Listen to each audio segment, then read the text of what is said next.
Hi guys, today we're gonna talk about uphill battles in World vs. World. That means those battles that your side is on the losing side. Happens quite a lot, and we just have too many people out there. The reason I want to make this video is because I don't want people to get discouraged when it's not that far at all. Like a lot of people, when they lose a battle, their whole show get wiped, they'll think, oh, my build sucks, or Necromancers sucks, or whatever, that sort of thing. I just want to point out that a battle that no matter what you do, what skills you take, whatever trait you take, you cannot win. I'm sorry, but that is how it is. I mean, for example, look at this battle. I mean, will Epidemic help you here? Nope. Will switching over to Dagger help you here? Nope. Will, if I use my Flash Golem, will this help me here? Nope. I mean, look at this. We just stay outnumbered like 2-1 on this battle. So what we can do is delay them and tactical retreat. Just slowly back away from the enemy circle. Don't fight them head on. Just go around the LE, stick to the commander. Just try not to get wiped. Just delay them. With defending hill by fighting on the staircase here, so they cannot hit the gate of hill. So we are doing the serve a favor by keeping the score up, right? Holding for the tick, that sort of thing.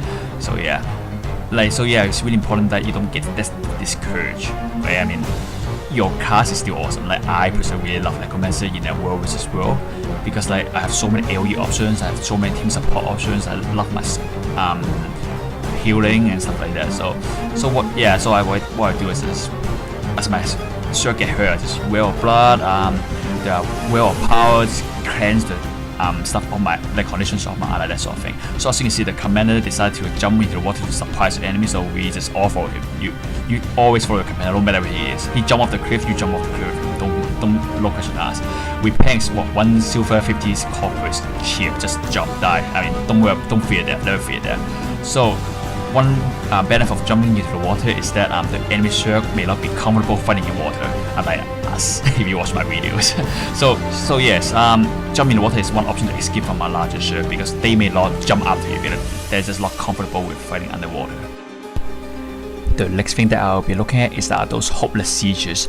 As you're attacking a tower, you should always look behind you for incoming so you don't ambush from the back, and always look inside the tower. There's an opening gap at the gate. You can see the enemy circle, the size of it. Like for example this one, the enemy have more men than us and we are attacking them. This is totally hopeless and we just charge it and we just pretty much all get wiped. You will see in a second. I mean, it is a hopeless battle. There are situations where even if you broke down the gate, you see a huge enemy Zerg inside, you should back away. Never let your Zerg wipe because like a lot of people rage quit, right? I mean, you won't rage quit, I know, I trust you, but other people will rage quit. When you don't want that to happen, you want to keep your Zerg sizable to fight. So it's really important for a mobile reasons. Just back away from the tower and go somewhere else. You guys already destroyed the gates, they will have to one surprise in to repair that, so it's a job well done. Another situation where the siege is going to be difficult is when enemy have tons of defensive siege inside a lost room. Look at our allies, they are dropping like flies because they were getting hit by Ballista and Elka, which I'll show you guys in a few seconds. So in this situation, it's better off that you just back off and fight in another tower instead of trying to bang your head on this lost room. But they just have too many defensive siege inside, you just lose too many manpower and it will take a lot of time to take this over. Just go to another smaller tower maybe and then take that over, force their men to come out, and once you wipe them, then you come back to this tower because now they have less manpower and you can just charge right in even with the sieges. Look at the siege they have. There are Elka, Ballista everywhere, it's just gonna cost you way too much manpower. What you can do though, you can try is that you can build sieges for yourself and just try to kill their defensive siege inside. So like here, we're trying to set up some Elkas here, we got some a trap and 2 ballistas on the bridge to counter the sieges. So now at this situation, we're trying to slowly destroy the siege and slowly make our way inside, that sort of thing. So we are just AoE the door, we're trying to AoE the door, just stop them from coming out, stop enemies from going in, getting in there to reinforce, that sort of thing. And we're just gonna keep on fighting for them, and yeah, just take your time, don't rush into a heavily defended area. So now we're gonna charge in, I'm gonna cast a special wall and we'll turn on my plague and we have this huge battle inside. But as you can see, they just have way too many defensive shields and way too much men inside. It's gonna be a really tough fight, it's gonna be hard to win. I mean, I have plague on, my defense is really hard supposedly, but I'm still not HP dropping like crazy. It's just way too much defense siege, way too many people. So like I said, we'll fortify lower zone and heal especially. Just it will take you way too much effort. You lose too many men, you lose morale, people will rage quit. I wouldn't bother. Go somewhere else, fight, take over an easier tower first, and then come back here when they have less people, less focus on at hills. That would be what I would do. I know a lot of this stuff is really technical, but I think it's really important for us Necromancers to separate what you can do and what you cannot do. When is it your fault or your build's palm, and when is it not your fault, that sort of thing. The next thing we will look at is those hopeless defense situations. I mean, look at this one. The enemy outnumbers what, like 3 to 1 or 4 to 1, that kind of thing. I mean, wait from offset. You know, you come in this unless reinforcement come in, which didn't happen in this case. So we're gonna lose this tower either way.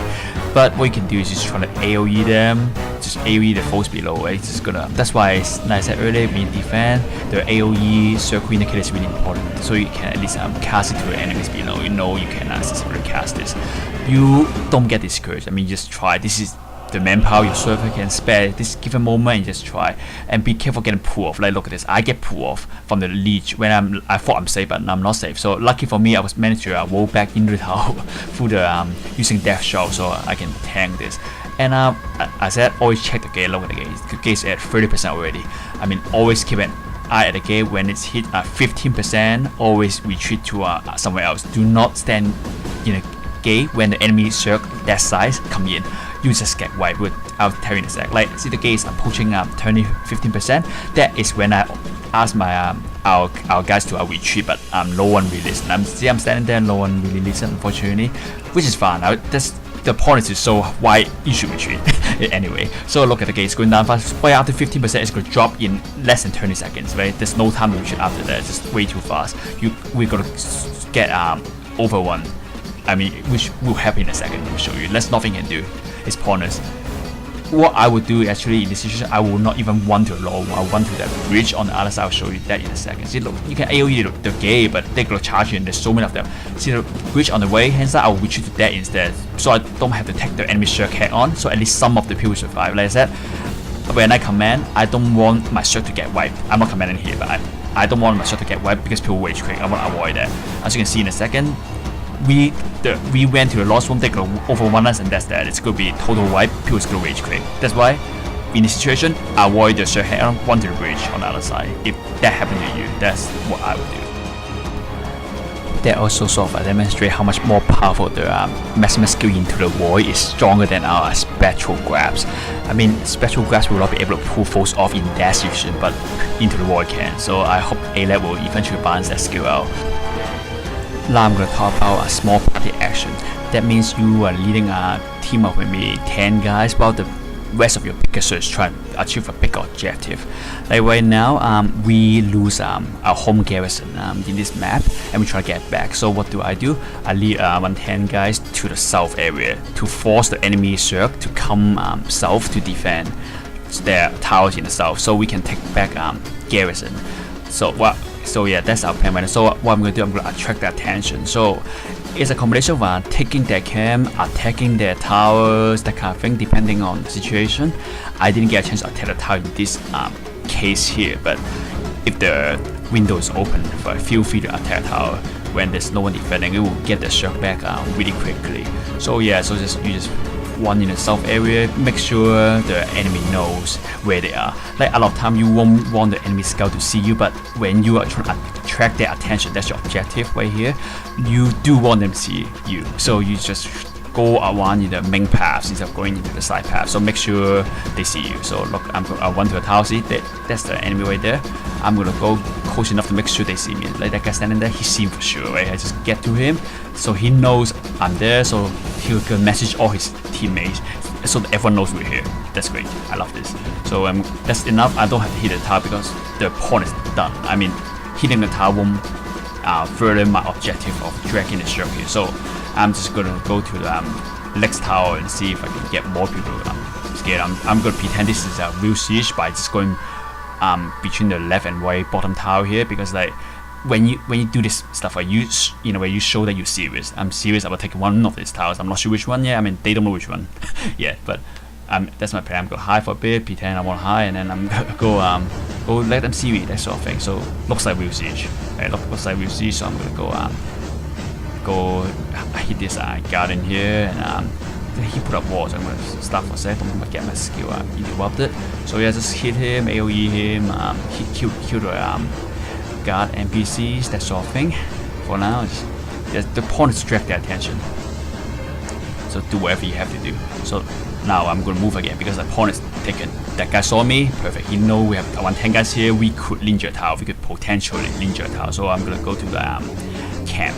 I'm gonna go to the camp and grab some supplies to further P10 this whole thing. Remember, our main goal is Garrison. I want to get Garrison back from our home borderland. That's my objective actually for doing this. I don't even care about the Southern Tower and all that, but I'm here just to drag them away. So I'm gonna go to the camp and guess what I found? Oh, the whole enemy circle is right here. They try to take the camp back from the other enemy. So it's good, but at least you know the enemy circle is here, and that's all you care about. So there's no need to fight them, no need to engage them. I'm gonna run away and I'm gonna tell everyone to teleport that back to our garrison to prepare for the assault against one of our Lofton towers or against garrison, that sort of thing. Once you get the enemy down to the south, they will have to walk all the way back north, which is a really far walk, and they may not make it back in time to defend their towers in the north or they defend a garrison, for example. That's why when you fight against superior numbers, you cannot beat them head on. You can only beat them by logistics, by forcing them to run back and forth, north to south, that sort of thing. That's how you beat them. And you may need to do it more than once. I mean, it's a few hour battle, back and forth sort of thing. So just if once it failed, try again, don't just give up. Now I'm going to talk about taking back one of those Lofton towers. Keep in mind that the enemy is going to vast outnumber you in this kind of situation. That's why they took your garrison in the first place. So always look out for incoming, like what we just did. We looked for incoming, we saw them, we wept them. And every time you web the incoming is great because that means they have to go back all the way down to the south to spawn.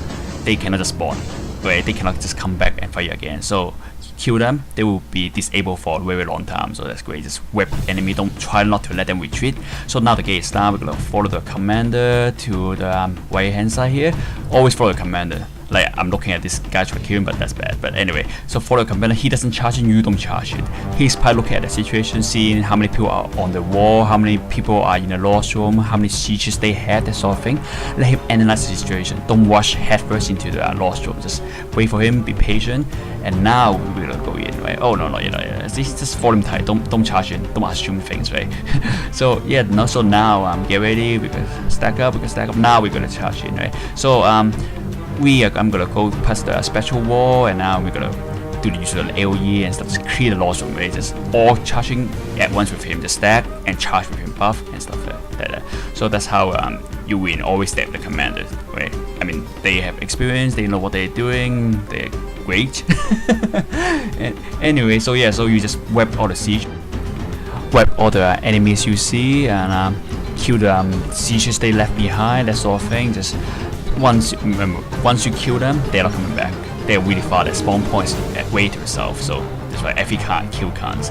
So in the meantime, look out for enemy reinforcements. They are gonna come, like they vast their number. So, but it's actually good for us that they're coming in a size of 10, 15 guys that come, which you can easily wipe with just a really tiny small circle. Right? Just make it really easy for us. We're gonna go behind them and kill them from outside first. Kill the remaining guy, and then we will go back inside later to wipe the rest of them. It's great.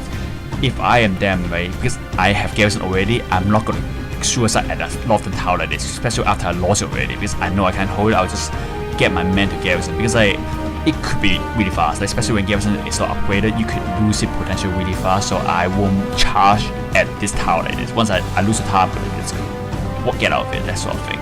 So anyway, so I hope everyone watching this learned something today, and I hope that really helps you on how to potentially turn the tide of the battle, even if it looks hopeless, even if the enemy vastly outnumber you. There's always a chance. Don't give up and keep your circle and don't make them rage quick. Thank you. Bye bye.